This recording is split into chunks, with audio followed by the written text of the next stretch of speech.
How's it going today, everybody? Hope you're doing well. Mick back here from Medicine Man's World, and today I have a collection video because it's been quite some time, and to be honest, too long since I've really done a collection video.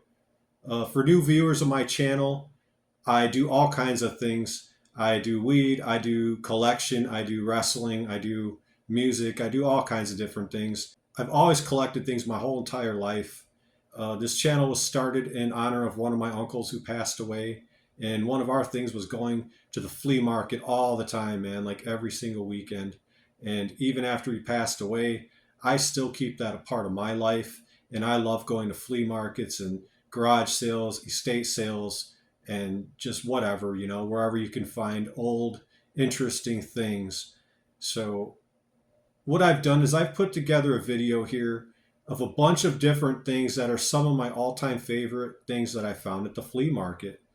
And this is throughout the past, I would say 6 years or so. Just a number of different things from games to, I'll show them to you guys if you're interested. I'm going to do this in kind of two parts. I'm just going to grab some things that I have set off to the side. I'm going to show them to you here. And then some of the things I will set up on my table and get real nice close-in shots of, just for people who are into this kind of thing. I love collecting. It doesn't matter what it is, man. I will collect anything vintage from my childhood mostly, and from just things that I like, just like anybody. So we're going to start things off with the one and only wrestling thing that I have. And this is from Jack's Pacific, 1999. And this is the Stone Cold Steve Austin. I don't even know what they call this thing. Stone Cold Interactive Electronic Figure. So here's the box. I'm lucky enough to have the box and everything. Inside the box, you can hear that shake. It's got all of the components and the hookups that you would need for this thing. So here's the figure itself. And this was one of the coolest finds that I've ever come across being a wrestling fan, to be honest with you. So, I mean, as you can see, this thing is tall. It's tall. I don't know if it's got the measurements on the exact measurements anyway. I don't see, but take my word for it, and you guys could see right there. It is a very tall toy. And I would not categorize this as a toy, actually, because it's more of like a display piece. And at one time you could hook this up to the internet, and I don't know if you could still do that or not, but I've never tried to do that. I just like the way it looks on the shelf. It came with this nice little stand for him to set them on as well. So, one of those things that I seen it and they were asking the right price. So I grabbed it, because I like this kind of thing. So there's old Stone Cold right there. Austin 316 microphone. If you had this thing hooked up and connected to the internet, like if you press the belt buckle this belt buckle thing over there, the microphone would light up or something like that. So yeah, pretty sweet. I don't know what the value of this thing is. I know what I paid for it. I haven't done much like research on it as far as like, what I could get for it or anything. But a lot of the things I buy, I have no intention of selling. I like to just put them on my shelf. But if I ever come across people who are interested in things, I sure entertain offers or like interesting trades. Those are more things that I'm interested in, is like trades most of the time. So yeah, pretty sweet to have the box though. As I said, Jack's Pacific, and this is 1999. So there you go. Check that thing out.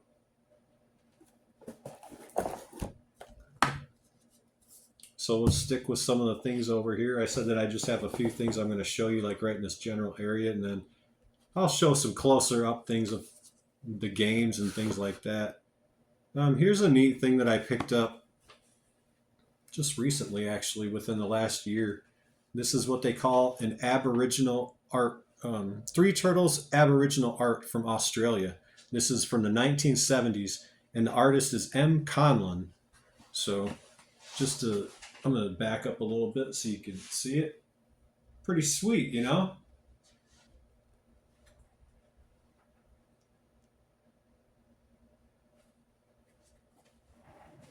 Maybe you guys aren't into this kind of thing, but maybe some of you are. And it actually has this tag thing, and I don't want to show you guys what I paid for this because some of you would laugh. It was expensive.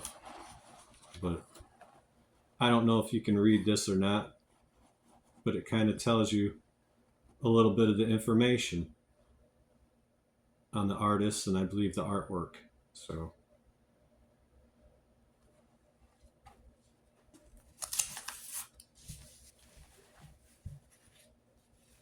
the next thing I'd like to show is one that you guys have already seen on the channel probably a few times, but you know, I'm proud of it. It's one of my best finds I've ever come across. That's why it's on this video.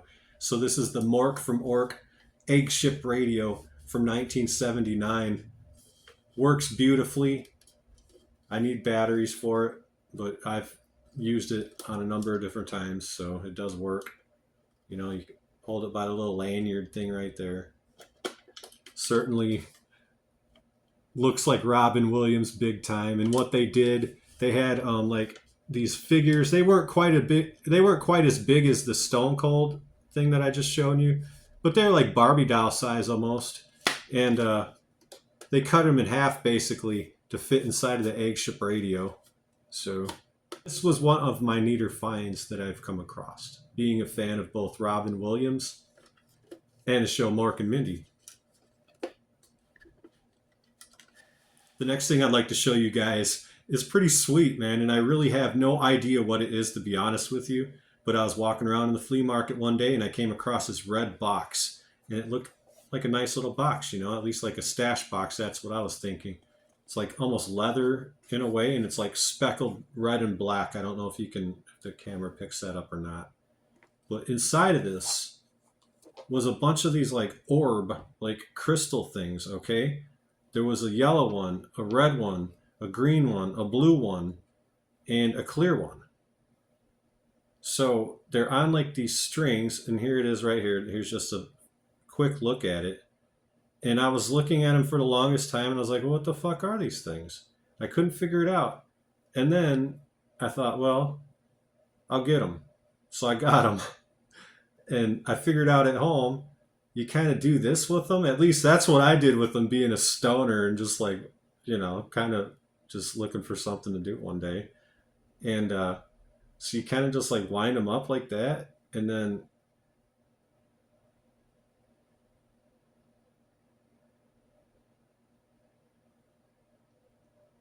you can kind of see in the camera. I mean, it's not picking it up the best, but I have no idea what the actual intended use of this is. But I would think it's for something like hypnosis, maybe. I don't know, man. I don't know. If anybody knows, let me know. Like I said, there's a green one, there's a blue one.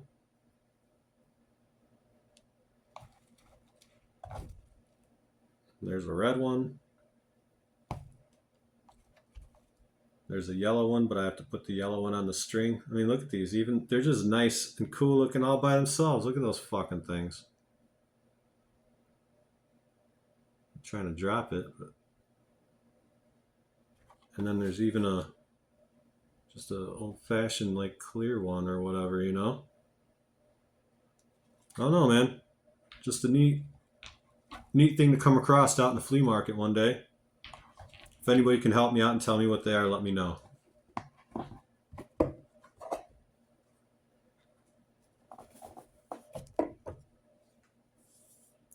Next thing I picked up just recently, and by recently I'm gonna, like I said, within the last 5 years or so, but they're some of my favorite pickups.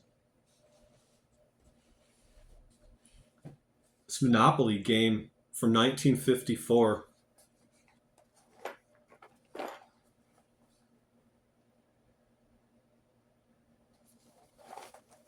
It's not complete. It's missing the most key part of the whole game, which is the board, but I paid only $5 for this thing. And other than the board, it has every single thing complete. So if I can find the board one day, cool. If not, it just looks cool sitting on the shelf displaying just like this, you know what I mean? Look at that old artwork. I believe there were two different versions of this. There was a red, like a red bordered one, and then the bluish color which is the one that I found. So I love these kind of things. I don't know if anybody else is into this kind of stuff or not. I used to love making these videos. It's been so long since I've made one, but I go to the flea markets still all the time. So the next thing I'd like to show you is the Partridge Family board game. This is from 1971. And believe it or not, this has never been opened before. The box is kind of, I don't know, eh. It's not in horrible condition, but it's not in like mint condition. But it's kind of bizarre because everything inside it has never ever been opened. So I found this at the flea market one day, and they wanted $10 for it. So I thought that might have been $10 well spent, you know? This is one thing that I will show you guys closer in a different video if I decide not to make this one so long, because I'm almost at 20 minutes already. But there's the inside of it.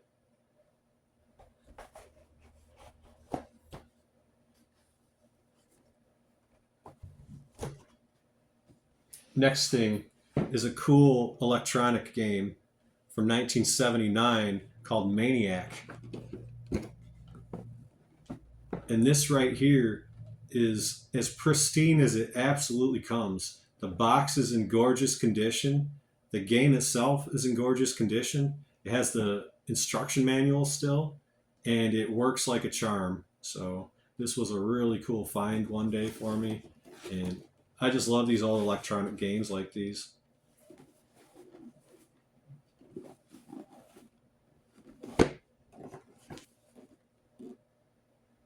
I'll show you this one a little closer too.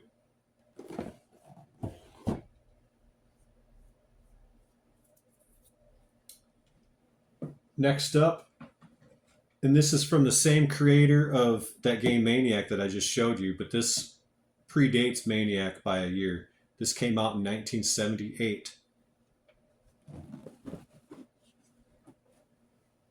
This is the original Simon.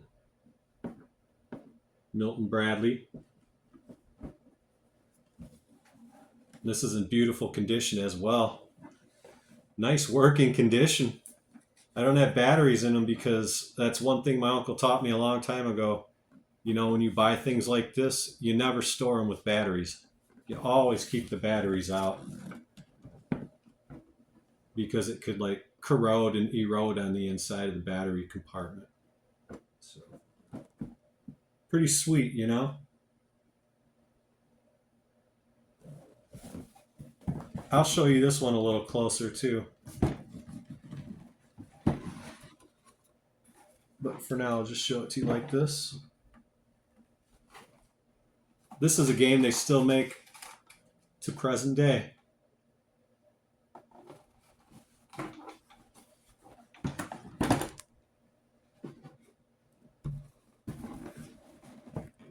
So keeping with the theme of Simon, I picked up this other thing that's kind of interesting as well. This was released 1 year after Simon in 1979 from the same creators, Ralph Baer and Howard Morrison. And this is called Follow Me. They released this to be sold in Sears department stores exclusively, from what I understand.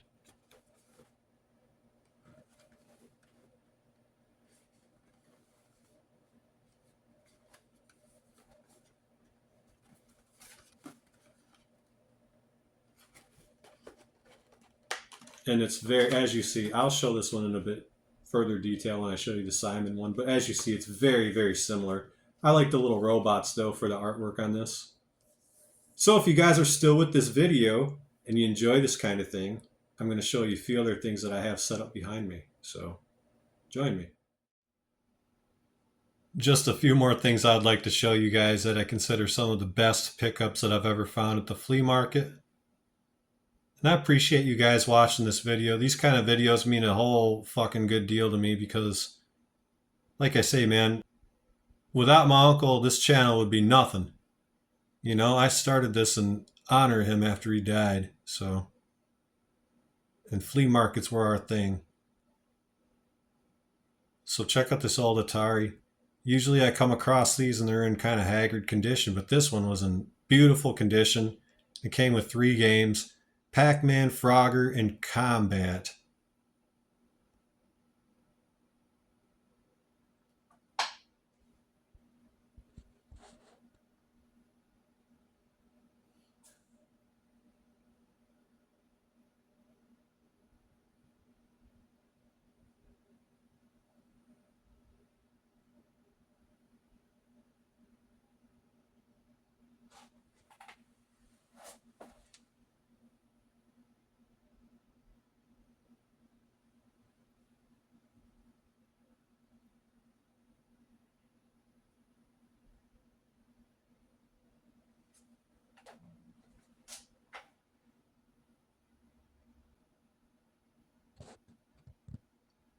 There's one of my other prized pickups at a flea market right there.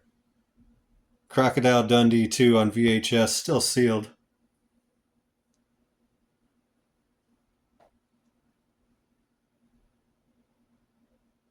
Then I came across the beautifully working Telegames Super Pong. This was one that they put out in Sears, but this is actually Atari made, I believe.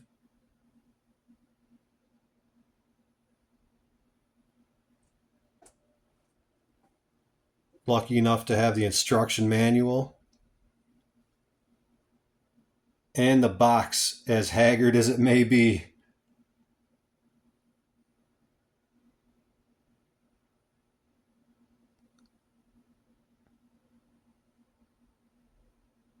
Anyways, guys, I will do a video for those electronic games if you want to see them like closer, what they look like and things like that. But